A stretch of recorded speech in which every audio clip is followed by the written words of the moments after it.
હમણાં બાંગ્લાદેશમાં હુલ્લડો ફાટી નીકળ્યા અને તોફાનો થયા, તેમાં આપણા હિન્દુઓના ટાર્ગેટ કરવામાં આવે છે, તેમના ઘરો સળગાવી દેવામાં આવે છે અને તેમની માથે અસહ્ય ત્રાસ વર્તાવવામાં આવે છે.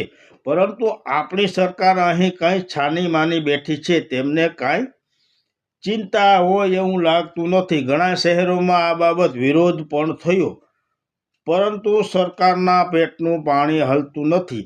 આ એ જ બાંગ્લાદેશ છે જેણે આપણે ભારત પાકિસ્તાનના યુદ્ધ વખતે જુદું પાડી અને તે વખતની આપણી સરકારે એસટીના ભાડામાં 10 પૈસાનો ટેક્સ નાખી અને આ બાંગ્લાદેશને આપણે જ ઊભું કરેલું છે. એ જ આપણને અત્યારે આપણા હિન્દુઓને નડે છે. અને આપણે યુક્રેન રશિયા યુદ્ધ રોકી આપણા લોકોને બોલાવી શકતા હોઈએ, પાકિસ્તાનમાં જઈ ચડેલા આપણા સૈનિક અભિનંદનને પાછા લાવી શકતા હોઈએ અને પાકિસ્તાનની નદી સિંધુ નદીનું પાણી રોકી શકતા હોઈએ, તો આ બાંગ્લાદેશને કેમ કંઈ પાઠ ભણાવતા નથી? આ બાંગ્લાદેશમાં આપણા અદાણીની જ વીજળી જાય છે. તે વીજળી શા માટે બંધ કરી આ બાંગ્લાદેશને પાઠ ભણાવતા નથી?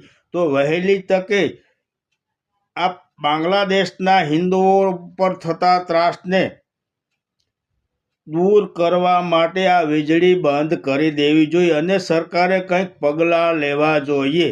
પરંતુ આ સરકારને ક્યાં કાંઈ પડી છે? તેમને તો અહીં હિન્દુ મુસ્લિમ કરી અને ચૂંટણીઓ જીતવી છે.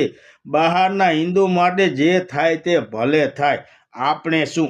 આવી આ સરકારની નીતિ અને રીતિ છે એવું લાગે છે. માટે સરકારશ્રીને નમ્ર વિનંતી કે આ બાંગ્લાદેશીઓ પર, આપણા હિન્દુઓ પર થતા અત્યાચાર બંધ કરાવો. જય માતાજી.